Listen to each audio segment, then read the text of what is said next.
Muy buenas tardes, hermanos. Les doy la bienvenida una vez más a nuestro estudio bíblico semanal y vamos a comenzar en el nombre de nuestro Señor Jesucristo. Quiero invitarles a buscar la lección para esta semana, la cual encontramos en Gálatas capítulo 5, del verso 7 al 15. Y nuestro texto sagrado en Primera de Pedro capítulo 2, verso 15 al 16. Búsquelo.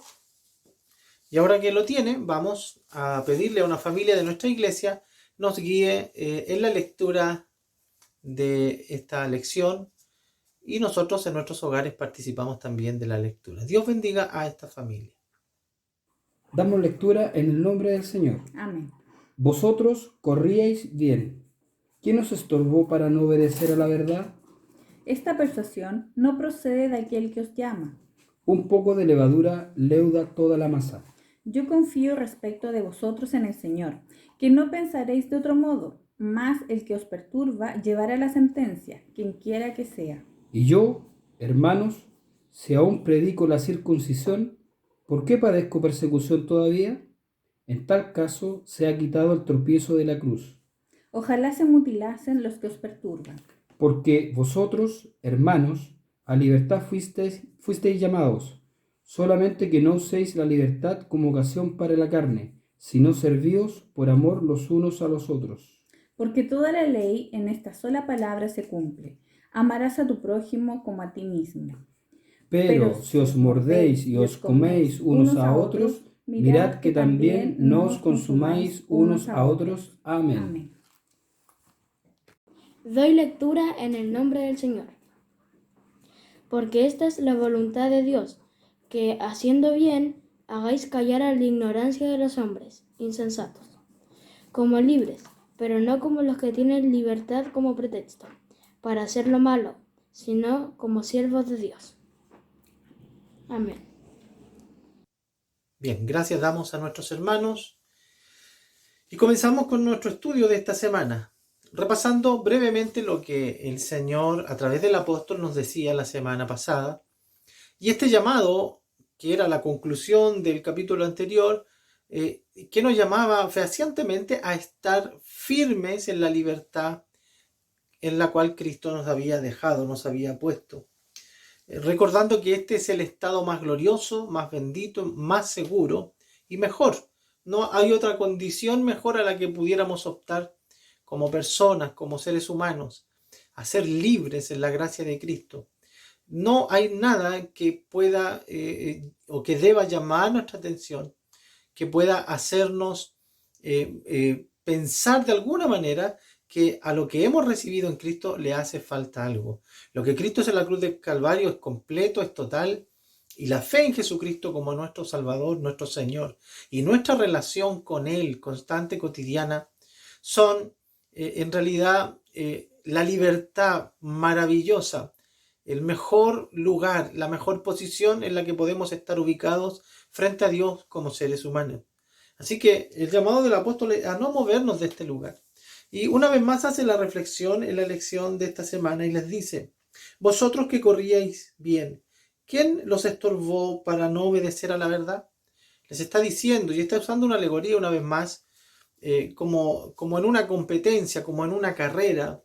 Les estaba diciendo, o les está diciendo, ustedes venían corriendo de maravilla, venían corriendo rectamente, venían corriendo limpiamente, pero ¿quién les puso un tropiezo? ¿Quién les puso un obstáculo para que frenaran su carrera y dejaran de hacerlo? La condición en que estaban ahora, habían dejado de correr tras la verdad. La razón, alguien les puso un obstáculo, y el apóstol dice, ¿quién les ha estorbado?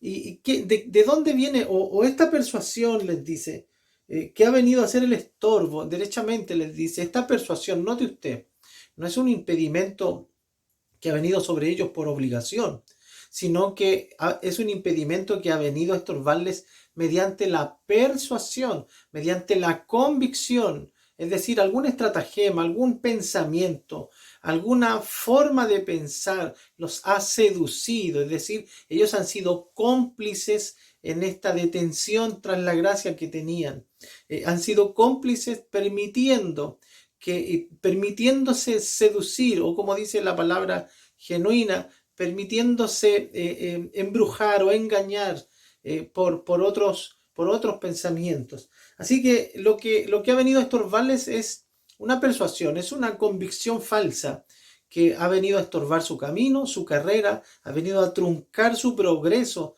tras Cristo. Recuerden, no tras una disciplina cualquiera, sino tras Cristo, el dador de la vida. La condición de gracia en la que están parados está corriendo peligro, ya que están dejándose engañar y apartar de Cristo Jesús. Así que el apóstol Pablo les dice, venían corriendo también, ¿quién los ha persuadido? ¿Quién ha puesto en su camino a través de engaño este obstáculo que les impide avanzar? Y aquí hace una advertencia que debiera a nosotros también llamarnos la atención y tener cuidado. Aquí le dice, ojo, un poco de levadura, es decir, basta un poquito de mentira en la verdad para que ésta deje de ser una verdad total. Esto lo usa a través de una figura y dice, así como se pone un poco de levadura en la masa y al final ese poquito termina leudando o transformando toda la masa, cambiando su composición en toda la masa, así un poquito de mentira metido en medio de la verdad terminará corrompiendo la verdad. Para que una verdad sea verdad, tiene que ser 100% verdad. Usted eso lo entiende. No podemos decir, esto es verdad, tiene un 10% de mentira, pero es verdad. No. O es o no lo es. La verdad requiere que para que lo sea 100% real, 100% veraz. Si no, ya no lo es. Y el apóstol eso es lo que le está diciendo. Un poquito de levadura, un poquito de persuasión falsa dentro de este evangelio que es tan puro y es completamente cierto, viene a descomponerlo y viene a transformarse en un evangelio mentiroso, en un pseudo evangelio, en un falso evangelio. Y esto es tremendo porque por permitir a veces doctrinas que corrompan la esencia de nuestro evangelio, terminaremos sirviendo a la mentira. Y en esto debiéramos tener mucho cuidado nosotros hoy día al presente, porque estamos en los tiempos finales donde nos dice también la palabra de que vendrán tiempos donde se levantarán hombres amadores de sí mismos, que mirarán a la gente como mercancía, que transmitirán doctrinas de demonios, y que la gente en su comezón de oír, en su deseo de oír cosas amables, cosas amigables con sus anhelos carnales, terminarán prestando oído, ¿ah? Y que muy pocos querrán sufrir la sana doctrina. Así que el llamado constante de la palabra del Señor es a descubrir a estos falsos maestros, a descubrir estas falsas doctrinas y sacarlas, erradicarlas totalmente, ya que se requiere un poco de ella para que el evangelio termine siendo totalmente transformado. Esto nos lleva a la necesidad, hermanos, de entender lo siguiente. Todos nosotros, la mayoría, ha recibido un evangelio oral a través de la predicación del evangelio, de la exposición verbal del evangelio. Hemos nacido en hogares cristianos, donde se nos ha transmitido una vida cristiana. Y es una bendición, pero nosotros tenemos el deber y la obligación de volver a la fuente original, de volver a la palabra del Señor y comprobar todo lo que hemos recibido y se nos ha predicado a la luz de la Escritura. Han pasado 2000 años entre que Cristo predicó su evangelio y entre que nosotros lo hemos recibido. Más, estamos en el 2020.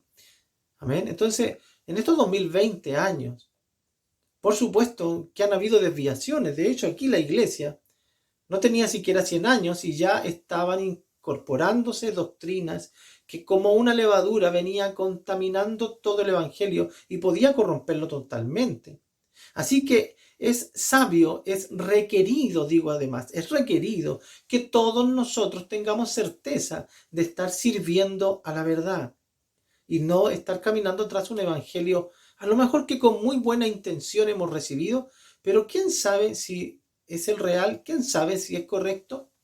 Tenemos el deber de ir a la palabra del Señor y descubrir y conocer las doctrinas fundamentales del evangelio. Digo fundamentales, es decir, que le dan vida y sostienen toda nuestra creencia evangélica y poder afirmar allí entonces y comprobar que lo que hemos recibido viene del Señor y afirmarnos con seguridad, mantenernos en esa libertad que nos aporta la Escritura y permanecer en ese lugar para vivir tranquilos y seguros y también para poder reconocer aquellas mentiras que vayan surgiendo hoy día y que choquen contra estas doctrinas.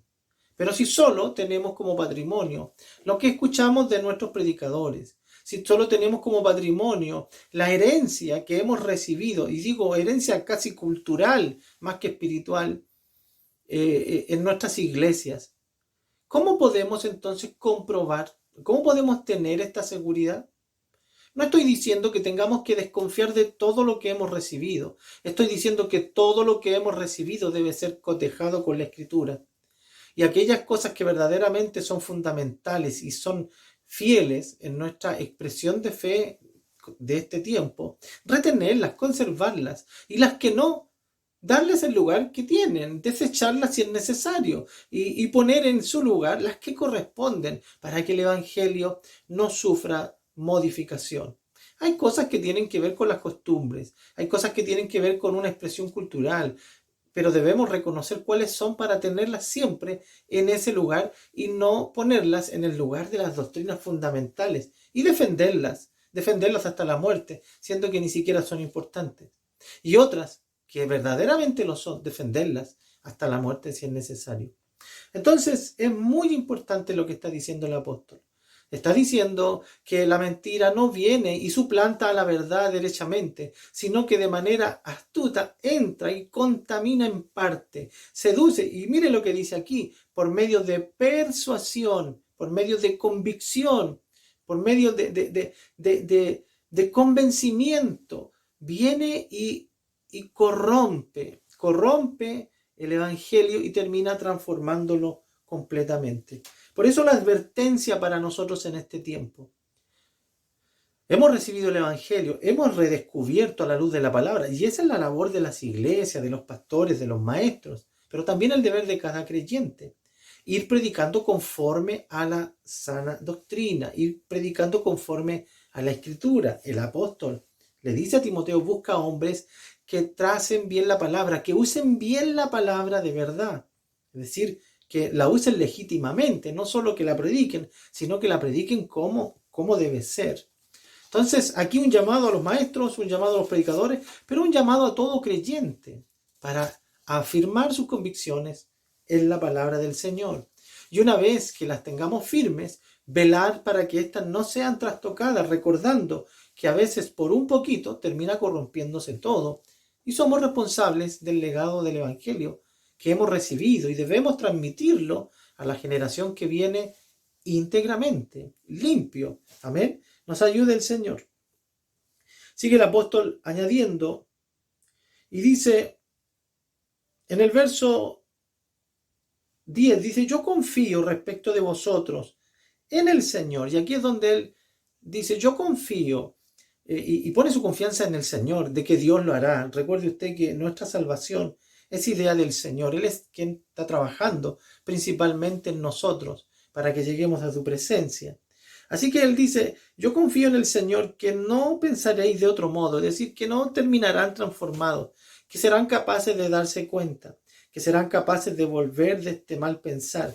Sin embargo, y aquí una sanción sobre el elemento que está trayendo esta turbación a la iglesia. Dice, mas el que os perturba llevará sentencia, quien quiera que sea. Se refiere en este caso a una persona en particular. No sabemos si se refiere a un grupo. Pareciera que se refiere a un solo elemento que está predicando y persuadiendo a la gente a mutilarse el cuerpo. Se refiere a la circuncisión, a mutilarse el cuerpo para ser aceptado por Dios. Sin embargo, el apóstol dice claramente en el verso 12, ojalá, dice, se mutilase él mismo. Ojalá él mismo se mutilase, se cortase, saliera de en medio de ustedes y no les estorbara más. Dice, y en el verso 13, porque vosotros, hermanos, a libertad, una vez más lo dice, a libertad fuisteis llamados. Amén. ¿Y a qué libertad se refiere? A la libertad que vive el creyente, ya lo hemos explicado, a la libertad que vive el ser humano cuando acepta esta salvación por los méritos de otros, por los méritos de Cristo. Hablamos de la salvación por gracia. Nos aporta libertad, porque no hay esfuerzo humano que se pueda hacer para ser salvo. Amén. Sin embargo, el apóstol hace una advertencia para que no pervirtamos esta libertad y no pervirtamos esta gracia. Los católicos tienen un serio conflicto con esto y dicen, ¿cómo es posible que ustedes puedan predicar que sin obras no se puede, que la gente no se salva por lo que hace? O sea, solamente por convicciones internas la persona es salva, solamente por lo que cree y puede seguir siendo un malhechor. No, dicen ellos, las personas deben ser salvas por las obras que hacen, por las cosas que hacen. Hay que construir esta escalera al cielo, hay que construir este camino a Dios. Y la verdad que eso es un error doctrinal profundo y tremendo en el cual no debemos caer.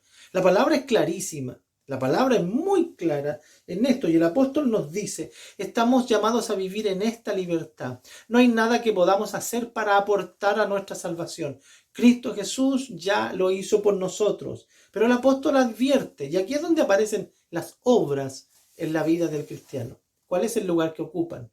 Porque claramente dice en el verso 13, para que lo lea por favor, dice, porque vosotros hermanos, a libertad fuisteis llamados, solamente dice que no uséis la libertad como ocasión para la carne, sino servíos por amor los unos a los otros. Está hablando de hacernos bien común, de hacernos o de ser objeto de buenas obras los unos a los otros. Porque está hablando del amor mutuo, y el amor mutuo, usted ya bien sabe que en la Biblia no nos referimos a ese sentimiento que nos emociona y nos hace caer lágrimas. Cuando hablemos de amor en la Biblia, no, por favor, abandone ese concepto. En la Biblia el amor se refiere a lo que verdaderamente es el amor.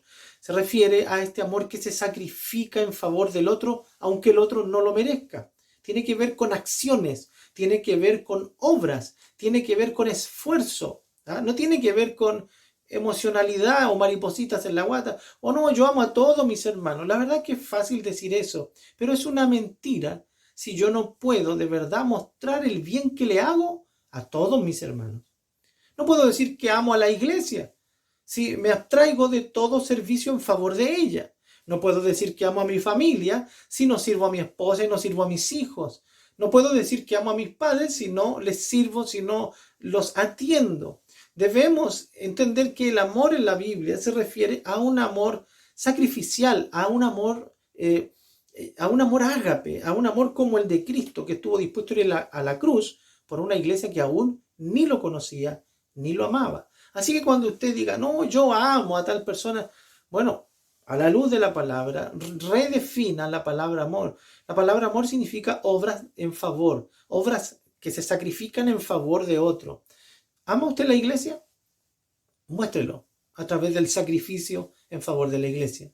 ¿Ama usted a sus hermanos? Dice Santiago, muéstrame tu fe sin tus obras y yo te mostraré mi fe por mis obras. Entonces, es muy importante entender esta verdad. A lo que se refiere el apóstol dice, somos libres, pero no para hacer lo que queramos, no para dar ocasión a la carne, sino que somos libres para abundar en este servicio mutuo, en estas obras los unos a los otros. Así que aquí aparece la necesidad de las obras en nuestra vida cristiana, no para la salvación, pero como testimonio de una fe genuina. Nos bendiga el Señor. Dice, porque toda la ley en esta sola palabra se cumple. Amarás a tu prójimo como a ti mismo. Puedes reemplazar con toda libertad la palabra amarás por la palabra servir o servir sacrificadamente. Te sacrificarás por tu prójimo como lo haces por ti mismo. Pero si os mordéis y os coméis unos a otros, mirad también que no os consumáis unos a otros. Mire lo que está diciendo. Había aquí un problema, estaban discutiendo por estos asuntos doctrinales y el apóstol está diciendo, no es así. La salvación en el creyente se manifiesta a través del amor, a través de las obras de sacrificio en favor de los demás. Así que aparecen las obras ahora como testimonio de la salvación. Recuerde usted que bien nos dice la carta de los Gálatas en el capítulo 2. Búsquelo por favor. En el verso 16. No estamos diciendo que somos salvos por lo que hacemos. Eso debemos entenderlo, aceptarlo y asumirlo. Dice verso 16, capítulo 2, verso 16. Sabiendo que el hombre no es justificado por las obras de la ley, sino por la fe en Jesucristo. Nosotros también hemos creído en Jesucristo para ser justificados, o sea, declarados justos por la fe de Cristo y no por las obras de la ley. Por cuanto por las obras de la ley nadie puede ser justificado. Bendito sea el Señor. Alguien puede decir, sí, pero ahí se está refiriendo a la ley de Moisés, no se está refiriendo a las buenas obras. Cuando buscamos la palabra del Señor, aquí en Tito, busquen Tito, por favor, capítulo 3. Aquí ya lo habla más directamente a todo el grupo de creyentes, no solo bajo este dilema de este llamado que hacían algunos a volver a la ley de Moisés, sino que de manera general ahora habla a todos los creyentes y trae más claridad a este asunto de la salvación por la fe.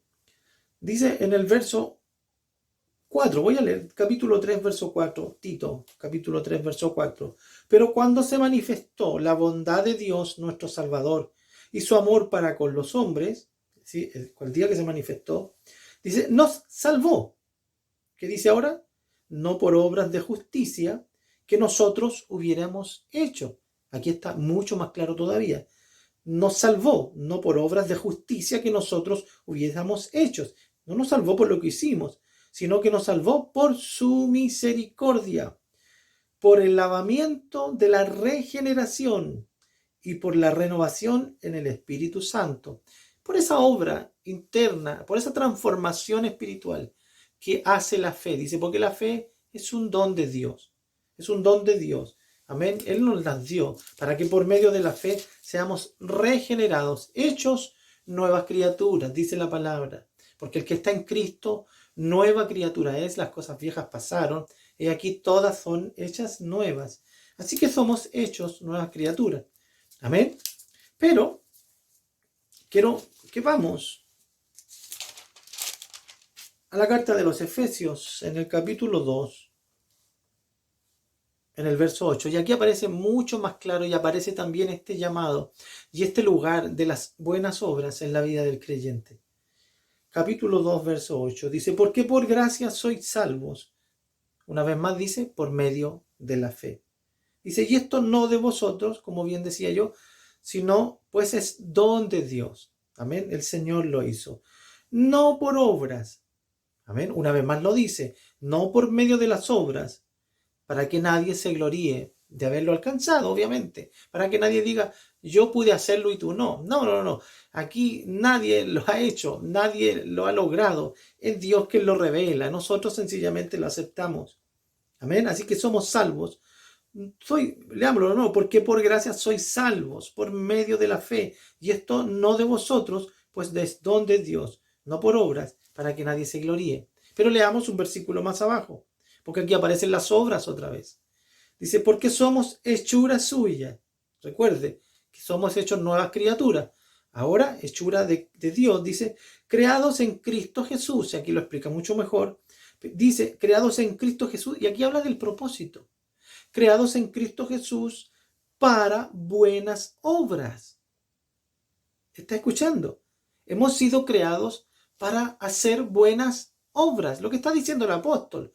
Hemos sido libertados, somos libres y vivamos en esa libertad, pero no para dar ocasión a la carne, sino más bien para servirnos los unos a los otros, para poner en práctica este servicio sacrificial en favor de los demás. Esa es la razón por la que existimos. Debiéramos preguntarnos cada día, ¿qué he hecho hoy en favor de mi hermano? ¿Qué he hecho hoy en favor de mi prójimo? ¿He servido a alguien sacrificialmente? ¿Me he sacrificado por alguien? Recuerden que sacrificar no tiene que ver con dar lo que me sobra, tiene que ver con dar lo mío, con dar aquello que es propio y en favor de otro, aunque este otro no lo agradezca. Ese es el amor de Cristo. Él amó a la iglesia cuando ésta aún no lo amaba. Dice, porque somos hechuras suyas creados en Cristo Jesús para buenas obras, las cuales Dios preparó de antemano para que anduviésemos por ellas. Dios hizo un plan perfecto, nos salvó en el momento preciso, en medio de un escenario preciso, y diseñó también un camino preciso, poniendo en nuestro camino un montón de situaciones especiales en las cuales Dios pretende que se manifieste ese amor que ya hemos recibido, ese amor que Él nos dio, pero ahora que se manifieste en favor de los demás. ¿Para qué hace esto el Señor? ¿Para qué lo hace? Bendito sea el Señor. Dice en nuestro texto sagrado, en Primera de Pedro, en el capítulo 2, en el verso 16, dice, como libres, pero no como los que tienen la libertad como pretexto para hacer lo malo, sino como siervos de Dios. Y aquí aparece el verso 17, honrad a todos, amad a los hermanos, temed a Dios y honrad al Rey. Nos bendiga el Señor y nos dé de su gracia. Nos manda el Señor. Dice, porque esta es la voluntad de Dios, que haciendo el bien, dice el verso 15, hagáis callar la ignorancia de los hombres insensatos. Es decir, para que nuestra fe predique. ¿Cómo predica la fe? ¿Cómo predica nuestra fe, nuestras convicciones, nuestra creencia? Lo que hemos recibido de Dios. ¿Cómo lo predicamos? A través de nuestras obras. Y a través de nuestras obras haremos callar. Amén. Haremos callar a los que no conocen al Señor, a los ignorantes, dice ya los insensatos. Porque no hay argumentos contra un amor práctico. Podrán decir lo que quieran de mí, que estoy loco, que voy detrás de un cuento, pero cuando hago el bien y hago misericordia de manera comprobable, de manera generosa, incluso a los que me persiguen, entonces ellos guardan silencio y en su ignorancia e insensatez no tienen respuestas para esto. Porque ¿cómo puede ser que una locura haga que una persona ame de esta forma? Solo Dios puede hacer que el hombre ame de esta manera, se sacrifique de esta manera en razón de los demás. Hemos sido salvos, no por obras, pero sí para buenas obras. Amén. Dios nos bendiga y entendamos esta verdad. Cuidémonos de las falsas doctrinas. No hemos sido salvos por obras, pero somos salvos para vivir en razón de estas obras, para manifestar el amor de Cristo a los que no le conocen. Cuidémonos de las falsas enseñanzas, volvamos a la palabra, afirmemos nuestras convicciones en ella. Y cuando descubramos falsas doctrinas, falsas enseñanzas en medio de nosotros, seamos radicales como el apóstol lo dice. Ojalá este se mutilase, se cortase y se vaya de en medio de ustedes. Así nosotros podamos también tomar estas falsedades, descubrirlas, subsanarlas y seguir caminando en la libertad con que Cristo nos hizo libres. Dios bendiga su palabra.